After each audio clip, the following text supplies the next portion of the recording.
Nous sommes en 2040. Voilà 50 ans que des loups ont fait leur retour en France, après y avoir été exterminés au début du XXe siècle. D'abord présents dans les massifs alpins, les loups ont recolonisé l'ensemble de la métropole. On en trouve aussi bien en montagne qu'en plaine, dans des zones peu peuplées, comme aux abords des grandes villes. Que se passerait-il dans ce cas? Quelles seraient les conséquences concrètes de l'installation de loups sur l'ensemble du territoire français? C'est ce dont on va parler avec Jean-Marc Landry, éthologue, spécialiste du loup.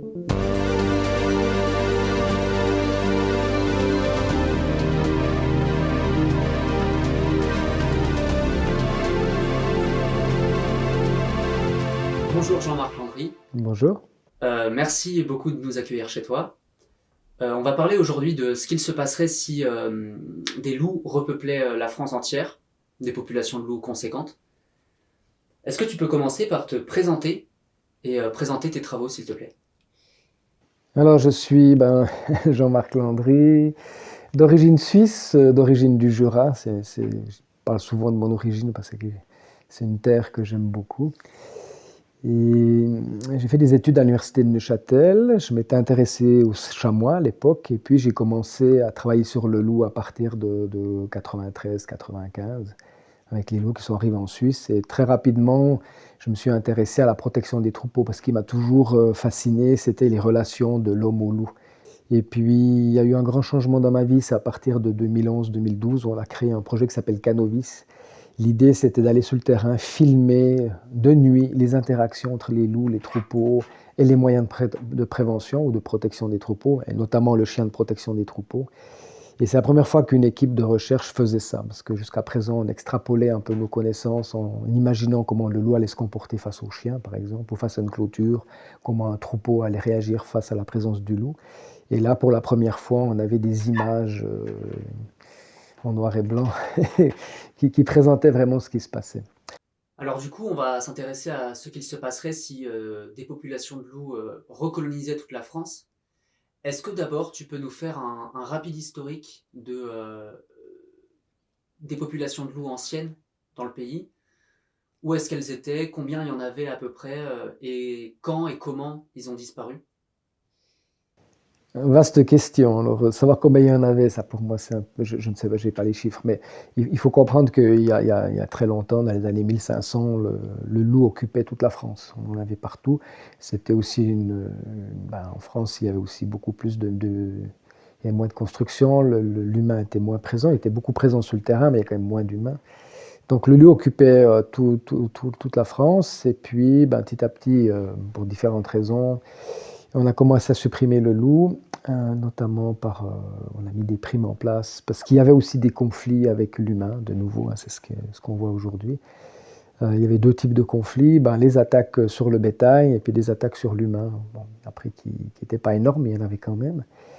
Et il y avait eu tout d'un coup une volonté d'éradication du loup, notamment après la Révolution française, où il y a une organisation qui a permis de le faire, et puis l'avènement aussi du fusil, et notamment de la carabine qui permet de tirer une certaine distance. Et puis on voit qu'avec cette volonté politique de supprimer le loup, à partir de 1900, on a un sacré déclin du loup, hein, on le voit, notamment en regardant les primes. Si on fait une étude sur les primes, on voit que les primes augmentent. Après, elles commencent à diminuer quand il y a moins de loups. Et puis on considère que le loup a disparu du territoire français dans les années 30. Souvent on donne le chiffre de 1937, mais il est possible qu'il restait des loups par-ci, par-là. Et la politique change à l'égard du loup, puisqu'avant c'était une bête à supprimer, c'était un nuisible, et à partir des années 70, même un peu avant, on commence à s'inquiéter de la disparition de certaines espèces. Et le loup avait toujours existé en Italie, et puis les Italiens commencent à se dire, tiens, peut-être faudrait protéger le loup, avec des lois italiennes. Et puis à partir de 79, avec la Convention de Berne, on a une signature, là, je crois que la France le ratifie dans les années 80. Et là, tout d'un coup, le loup devient une espèce protégée. Donc plus le droit de tirer, plus le droit d'utiliser le poison, plus de primes. Donc on a une vision complètement radicale de cette espèce. Et les loups qui étaient protégés en Italie peuvent commencer à remonter l'arc apennin, arriver sur l'arc alpin à partir de la fin des années 80. Alors, il faut savoir que le loup a une capacité de dispersion, c'est-à-dire que les jeunes quittent les parents, le territoire, et puis ils peuvent aller coloniser. Donc on a des cas de dispersion jusqu'à 2000 km. Donc ça veut dire que c'est une espèce qui a une capacité de dispersion qui est énorme, ce qui explique cette recolonisation assez rapide. En plus, il arrive dans des milieux où il y a beaucoup de forêts, beaucoup de gibier, désertification rurale après la Deuxième Guerre mondiale, en tout cas en France, ce qui fait qu'il y a des espaces qui se libèrent. Et puis, bon, l'espace libéré, nourriture, couverture forestière, ce qui fait que les loups arrivent en France et puis ils se portent bien là. Bon, ils rencontrent l'élevage, malheureusement, avec tous les conflits qu'on connaît. Et puis, ils continuent à remonter l'arc alpin de plus en plus. Mais on voit qu'on a une dispersion puis une remontée de ces loups. Alors ça, c'est quelque chose qui est un peu nouveau pour le public, pour les élevages, parce qu'on a vécu pas mal d'années sans la présence de grands prédateurs, en sachant qu'au départ, on les tuait, puis tout d'un coup, il y a un statut qui change, puis ils deviennent protégés. Ok. Et ben c'est ce qu'on va essayer de s'imaginer maintenant.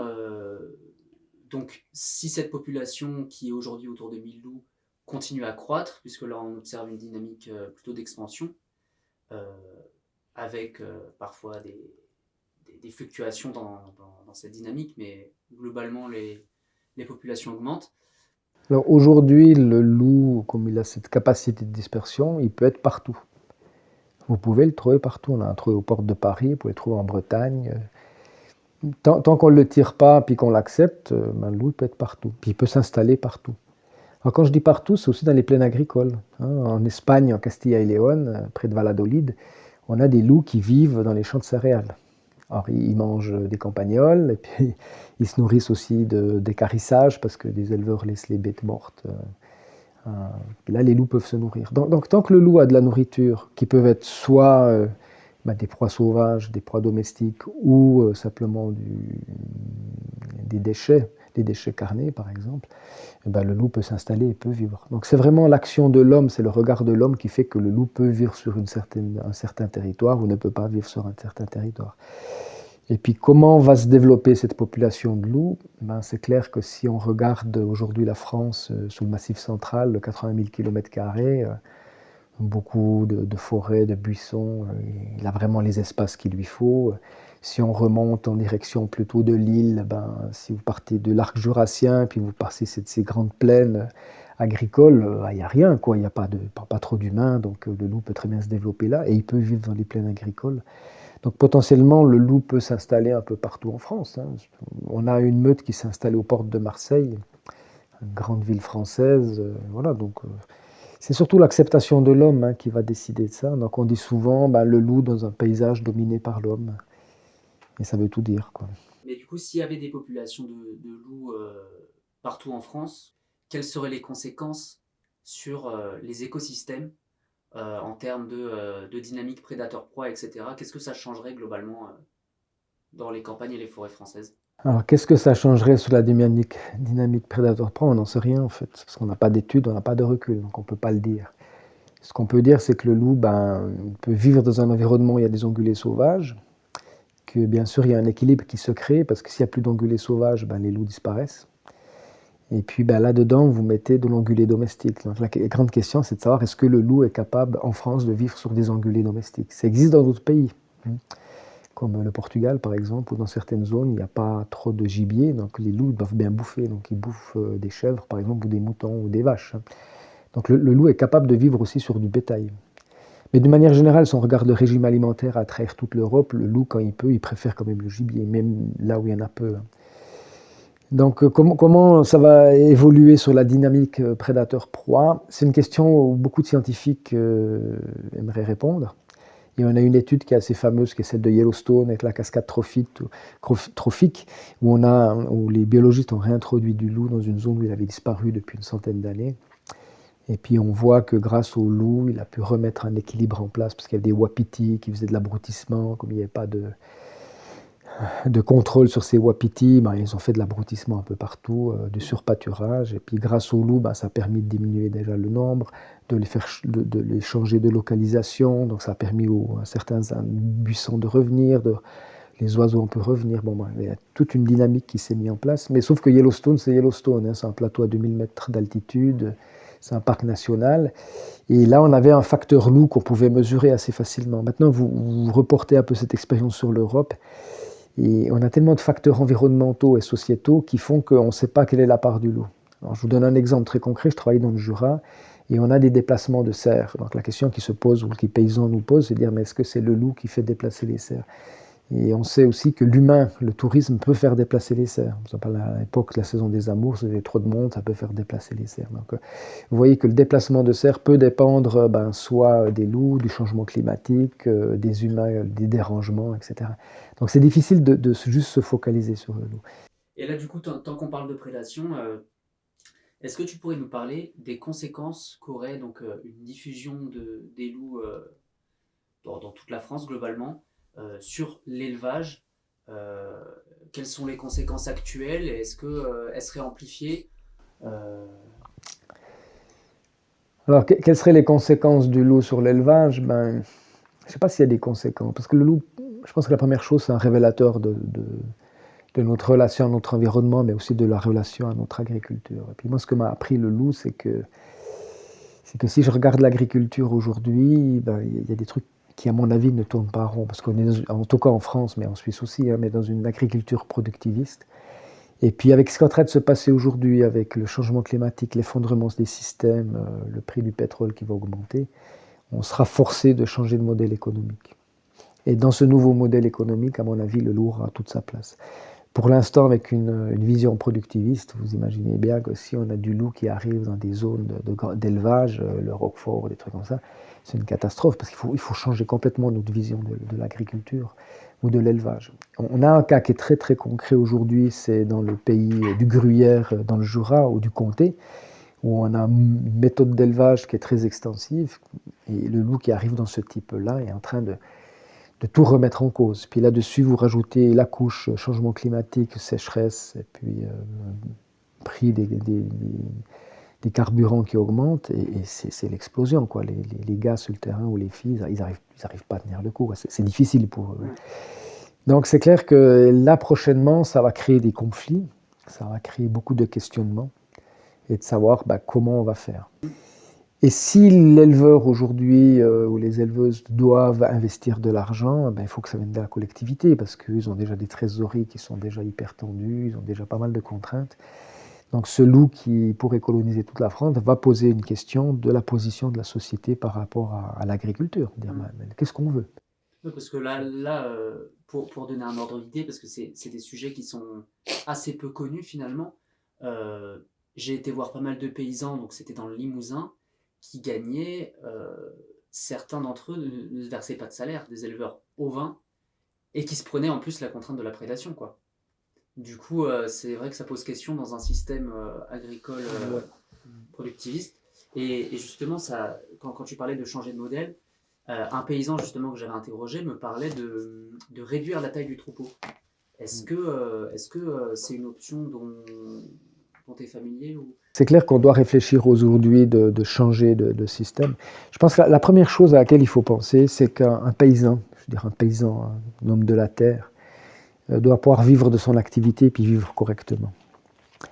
Et si tu regardes ce qui se passe au niveau économique, on est dans un système économique libéral où les grandes surfaces fixent les prix, où on tire les prix vers le bas parce que notre société veut payer le moins possible pour son alimentation pour pouvoir consacrer de l'argent pour des vacances ou pour acheter d'autres choses. Tu vois. Et c'est là où on a déjà un problème, quoi. C'est les paysans qui nourrissent la population française ou suisse. Et puis il faut que ces gens soient payés décemment pour leur métier, pour ce qu'ils savent faire. Tu vois. Donc c'est clair que tu as des éleveurs qui ont besoin d'avoir un certain nombre de bêtes pour pouvoir tourner. C'est quand même, je crois, un des métiers où il y a le plus de suicides, si je suis bien renseigné. Donc ça montre qu'il y a quand même un malaise dans ce système-là, sans la présence du loup déjà, tu vois. Et en Suisse, depuis 1995, on a 30 000 exploitations agricoles qui ont disparu, dû à la politique agricole, quoi. Et les politiciens, je ne sais pas ce qu'ils ont fait, mais moi, des fois je me pose des questions. On accuse le loup aujourd'hui qui va faire disparaître l'agriculture, l'élevage, mais non, ce n'est pas le loup qui va faire disparaître. C'est notre manière de concevoir l'agriculture productiviste. À moins qu'on passe sur un système où on diminue notre consommation de viande et puis on subventionne les paysans pour maintenir l'ouverture d'un paysage, pour maintenir la biodiversité. Et puis c'est un métier qui change, qui est différent. Parce que là, du coup, finalement, le retour du loup dans certains territoires impacte principalement les éleveurs qui font de l'élevage extensif, donc c'est-à-dire qui ne font pâturer leurs moutons en plein air à l'extérieur, et parfois aussi dans une dynamique, enfin dans une, comment dire, avec une volonté de préserver certains milieux ouverts à la place des anciens grands herbivores. Donc, est-ce que tu peux, est-ce qu'il n'y aurait pas un risque justement du fait du retour des loups, qui est un recul de cette agriculture-là euh, euh, et un passage en fait vers de l'élevage en bâtiment complet, Ouais. quoi. Alors, c'est vrai que le retour des loups sur des milieux d'élevage extensif pose une certaine question, c'est de dire, bah, à un moment donné, ce que je fais, c'est que je mets toutes mes brebis dedans, je vais faire du foin, j'achète des céréales, puis je les nourris comme ça, je sors des agneaux, puis je vends mes agneaux, puis point à la ligne, quoi. Alors après, c'est plus le même métier. Et c'est une vraie question, parce qu'il y en a certains qui se posent cette question, justement, de se dire, bah, est-ce que je change de système? Et c'est ce qui fait un peu peur, parce que si on commence à faire de l'élevage en bâtiment, c'est un peu triste, mais c'est vrai que l'élevage ovin et caprin, aujourd'hui, c'est encore, avec l'élevage ovin, mais avec l'élevage bovin, je veux dire, c'est encore des élevages extensifs où on est encore à l'extérieur. Mais il y a déjà des élevages aujourd'hui, pour des raisons économiques, qui ne le sont plus extensifs. C'est le porc et le poulet, quoi. Aujourd'hui, qu'il y ait des loups ou pas, tous les porcs sont élevés en porcherie fermée et ça ne se balade pas dans la nature, sauf en Espagne avec le pata negra. Le loup, du coup, est un révélateur de problèmes qui sont déjà présents, c'est ça? Voilà, ouais. Pour moi, le loup est un vrai révélateur parce qu'en fait, t'as un vase qui déborde déjà depuis longtemps, et puis après, tu as encore un truc qui vient dessus, mais c'est même pas la goutte d'eau qui fait déborder le vase, parce que la goutte d'eau qui fait déborder le vase, ça fait longtemps qu'elle est là, cette goutte d'eau, tu vois. Et puis en fait, bah, le loup, pour moi, il montre un peu toutes les aberrations de notre environnement, mais pour moi, le loup, il est en train de nous tirer la sonnette d'alarme, en train de nous dire, mais vous marchez sur la tête, les enfants, là, il y a un truc qui va pas, tu vois. Et puis qu'est-ce qu'on fait aujourd'hui? Eh ben, on tire des loups. C'est plus facile. C'est pour ça que le gouvernement français tire des loups, parce que tu veux qu'ils fassent quoi? C'est remettre en question tout le système. Et tu as les syndicats qui vont dire non, parce qu'il y a de l'argent là-dedans. Ils vont dire, mais et comment on revoit tout le système agricole, puisqu'on est dans une agriculture productiviste encore en France, hein. Pour finir sur cette question donc, du changement ou des modifications à apporter au système agricole dans un contexte où les loups reviendraient sur la majeure partie du territoire, quels sont les moyens de protection actuels qui sont utilisés donc principalement dans l'arc alpin et un peu autour, quoi, et est-ce qu'ils sont adaptés à tous les territoires, typiquement aux territoires de plaine ou je sais pas. Est-ce que c'est transposable et est-ce que c'est efficace déjà actuellement pour réduire les prédations? La protection dans les Alpes, elle est assez efficace. Alors ça dépend ce qu'on donne par efficace. Il faut savoir qu'aujourd'hui, le zéro prédation, c'est impossible. Dès que tu as un grand prédateur, tu auras de la prédation. Alors quand tu fais ton boulot correctement et bien, bah, parfois tu passes entre les gouttes, hein, puis une année tu peux avoir zéro prédation, puis une année tu peux en avoir plus. Mais le zéro prédation, ça n'existe pas. Donc tu vas limiter la prédation au plus bas. C'est ton job, c'est de faire ça si tu veux. Et puis il faut que ça soit économiquement viable, bien entendu. Et puis après, il existe des méthodes de protection. Moi, j'appelle toujours ça la totalité des méthodes de protection, c'est la boîte à outils de la protection. Puis dans cette boîte à outils, tu as des outils de protection. Puis ces outils de protection sont à être utilisés dans des contextes particuliers, sur une exploitation. Les chiens de protection, c'est quelque chose qui fonctionne très bien, mais tu ne peux pas mettre des chiens de protection partout.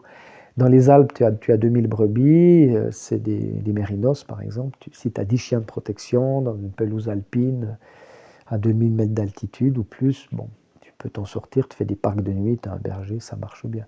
Maintenant, tu as 2000 brebis en plaine, et puis tu as des allottements, tu as 10 lots de 200 brebis, tu ne peux pas mettre des chiens sur tous les lots, donc tu vas travailler plutôt sur la clôture. Puis la clôture, bah, c'est autre chose, il faut savoir monter une clôture, comment on l'a fait, il suffit que selon le type de sol que tu n'as pas forcément une bonne mise à terre.